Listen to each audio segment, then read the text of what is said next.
Hey guys, welcome back to another episode of the Music Den. I'm your host, Armando Venditti, hoping you guys are having a good night. And above all else, that you're looking after yourselves and one another. Ladies and gentlemen, I want to welcome you to another segment of Album Spotlight. Now, the band I'm going to be talking about tonight, I've not mentioned on the channel before.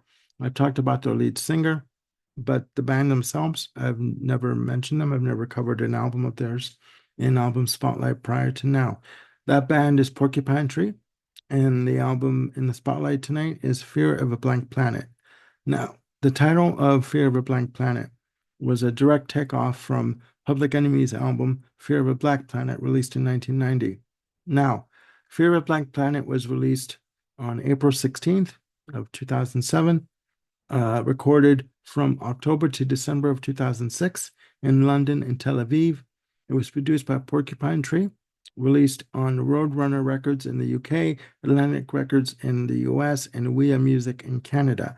There were two versions released. The CD version has a playing time of 50 minutes and 48 seconds, and the vinyl version has a playing time of 79 minutes and 32 seconds.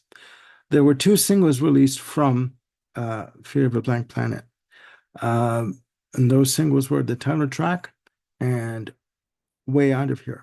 Now, I should also say that Fear of a Blank Planet is their follow-up to their 2005 release, Dead Wing. All right. Now, the inspiration for Fear of a Blank Planet was from Brent Easton Ellis's novel, Luna Park. Now, in Luna Park, the narrative is told from the point of view of the father character, but the songs written for Fear of a Blank Planet were written from the son Robbie's point of view, and it deals with the lyrics, I should say, deal with two typical neurobehavioral and say neurobehavioral disorders affecting teenagers in the 21st century, those being bipolar disorder and attention deficit disorder. Also deals with themes of escape through use of drugs. Okay. Now, as I said, the vinyl version is 79 minutes and 32 seconds. The vinyl version contains three additional tracks, Nil Recurring, Normal, and What Happens Now. And in the 2024 deluxe six-disc box set, you do get the three additional tracks from the EP, Nil Recurring, Normal, and What Happens Now. Now, performing on Fear of a Blank Planet, you have, as I look at my notes here, Stephen Wilson on guitars, vocals, piano, and keyboards, Richard Barbieri on keyboards and synthesizers, Colin Edwin on bass guitars, and Gavin Harrison on drums. Now, I gotta say too, sonically, this album is fantastic. Gavin Harrison's drumming, amazing. Okay, amazing. Now, also playing on the album, guest musicians, you have Alex Lifeson from Rush on guitars. He does a guitar solo on the track Anesthetize. Robert Fripp from King Crimson fame on soundscapes on the track Way Out of Here. You have John Wesley on backing vocals, and the orchestrations were provided by the London Session Orchestra. Okay. Now,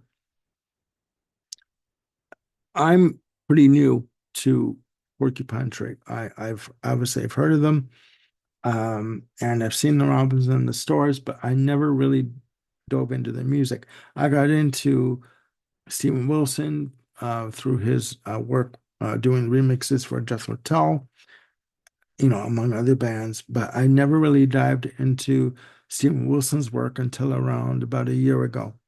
And Porcupine Tree were one of those bands that I never really paid much attention to. They never really caught my interest.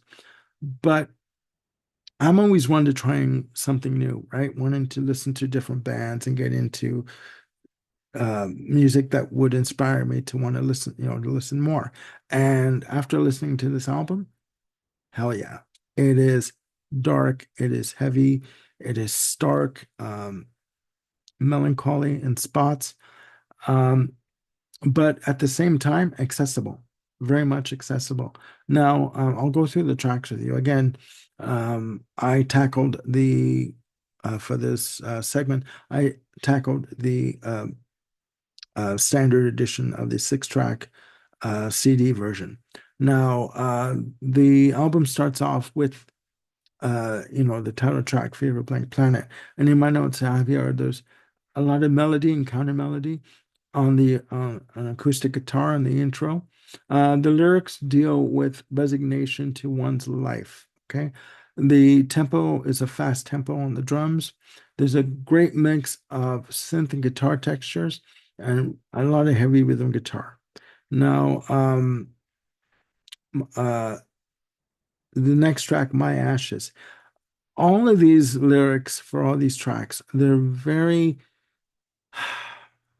again, stark. And I have to say, you have to really be in a certain mood to listen to this album, as good as it is. I'm one that if I'm in a certain mood, a dark album will affect me. It will. There's no way around that. Track two, after Fear of a Blank Planet, the title track is My Ashes. Okay. And in my notes, I have here beautiful synths, piano, and acoustic guitar on the intro. It's a very grand track, very epic. It has beautiful strings that are done for the track. And again, it's very cinematic in terms of the strings that come in. Beautifully done, beautifully done. Now, track three is what I consider to be the centerpiece of the album, called Anesthetize. It's a three-part track, clocking in at 17 minutes and 42 seconds. Uh, Most of the tracks, in terms of the album itself, range from the 5 minute plus mark again to the 7 minute mark. Anesthetize, the 17-minute plus epic, is pretty much an anomaly on the album. The track itself, Anesthetize, is split into three sections. You have the title piece featuring Alex Lifeson of Rush on guitar solo on this track. And in my notes, I have here rhythmic percussion and bass. Um, and in terms of the guitar and synth textures, um, you can also almost feel like a simmering tension that's pervasive throughout the entire track. Almost you're almost waiting for a powder kick to go off. And it goes off, believe me. Um, there's a great guitar solo again done by Alex Lifeson that I hear cutting through the rhythm guitar sections that Steven Wilson's doing. Just amazing, amazing. And again, uh, Gavin Harrison's drumming on this album is just phenomenal, amazing, beautifully done. After Anesthetize, you have The Pills I'm Taking. Again, really stark lyrical content. In my notes, I have here for The Pills I'm Taking, staccato guitar, rhythmic drumming that comes in, and it's a very intricate drum pattern. Okay. Um, I gotta say, for me, Gavin Harrison is pretty much an unsung hero for this album because he's basically keeping everyone in time and pushing and propelling everything along for each track on this album. The rhythm section uh, between him and Colin Edwin is just amazing, right? The final section to Anesthetize is a track called Surfer.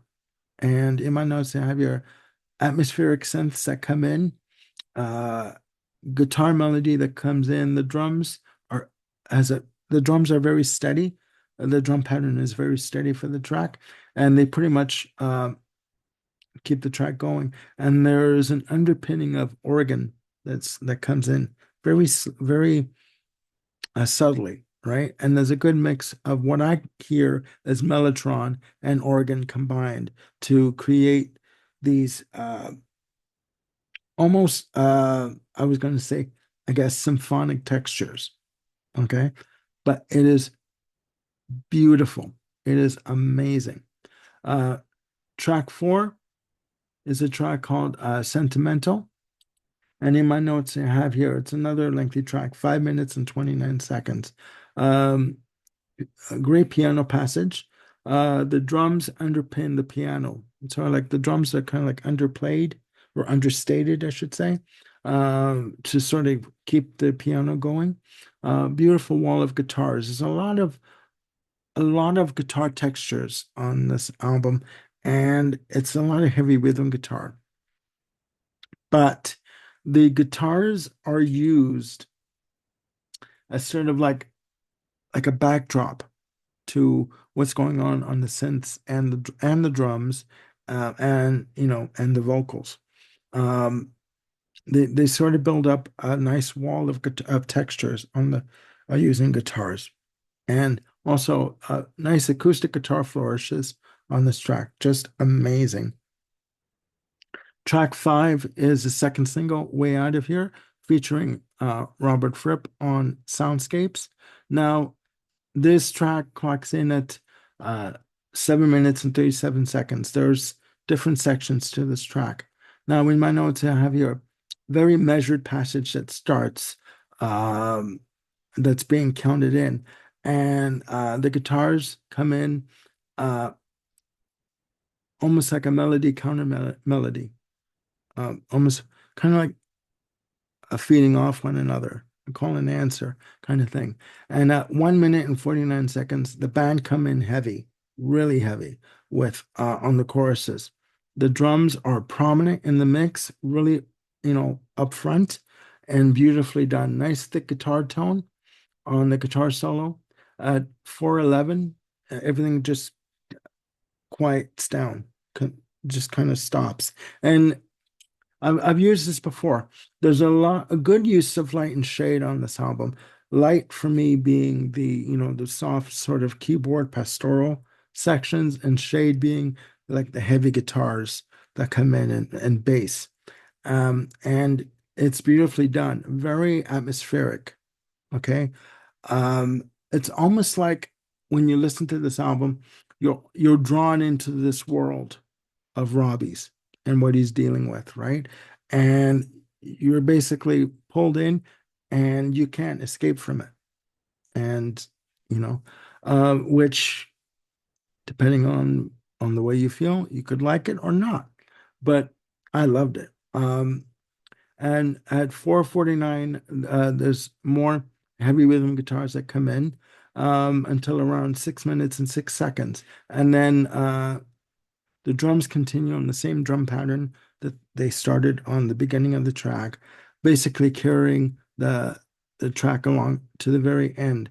And basically, at this point, Robbie, the main character, is trying to find a way out of um, what he's been, you know, dealing with, and he's basically feeling that he's not living, that he's just existing, and he wants to find a way out. Okay. Um, it's quite stark. It is. The final track on the CD version is a track called Sleep Together. Okay.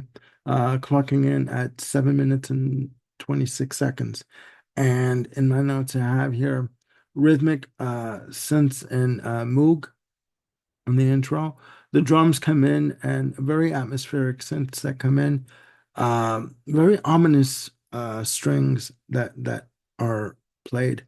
And again, it's very grand and very cinematic in terms of its arrangement and presentation. And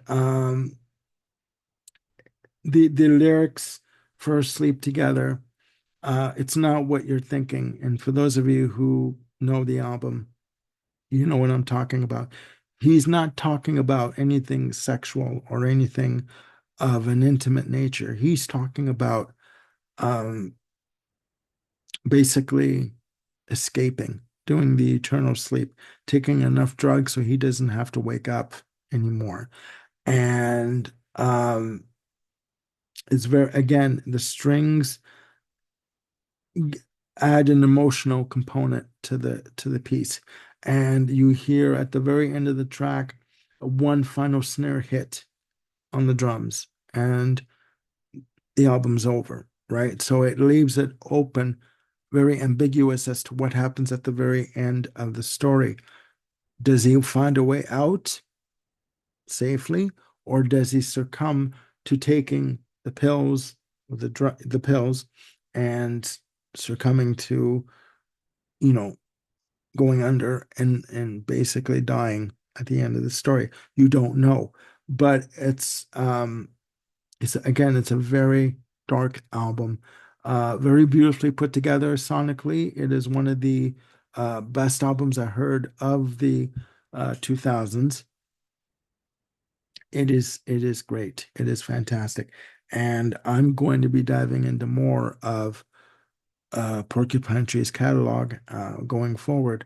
Um, again, I've heard of their albums before, and somebody was encouraging me, Anthony Ferraro was encouraging me at one point to buy In Absentia, the box set. But you know, I never did. And then I found out that this album, Fear of a Blank Planet, was getting the deluxe, super deluxe treatment with 6 CDs, and it's on Amazon.ca for about 146 bucks. So I may eventually pull the trigger on that. But Fear of a Blank Planet, for me, is a fantastic album. Musically, it is top notch. Um, Steven Wilson's vocals, even with some of his solo albums that I've been listening to, um, I find his vocals come in very understated, you know, almost like he's mixing his vocals almost behind the music and not up front or prominent.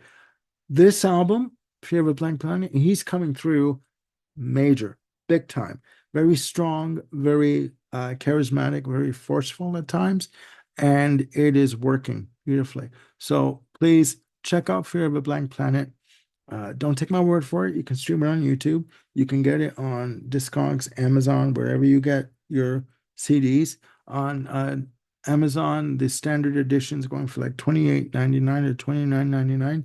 The super deluxe box set is going for around $149. So at some point, I believe I said that before, but at some point I'm going to pick that up. Okay. So if you know of Fear of a Blank Planet, please put in the comments down below, down there, what you think of this album, or basically what your favorite Porcupine Tree album is. All right. For me, this was a fantastic shot in the dark, and I'm gonna dive into albums like In Absentia and Dead Wing and just go and go from there. And who knows where it's gonna take me. I'm enjoying this so far. So again, please let me know your opinion and your view of Fear of a Blank Planet. And yeah, that's it for now. I've got more shows coming up with Bill Schuster. Um, Ken Cheshire and Jim Bricker. We're going to be taping some more shows coming up. We're going to be doing, speaking of Steven Wilson, we're going to be doing a Steven Wilson now album ranking that's going to be taped this coming Saturday, which will be aired soon. And more ideas and yeah, more shows to come. So again, please click like and subscribe and hit the notification bell to keep yourselves on top of any new content I've got coming up. And please look after yourselves and one another, and I will see you soon with more videos. Bye for now.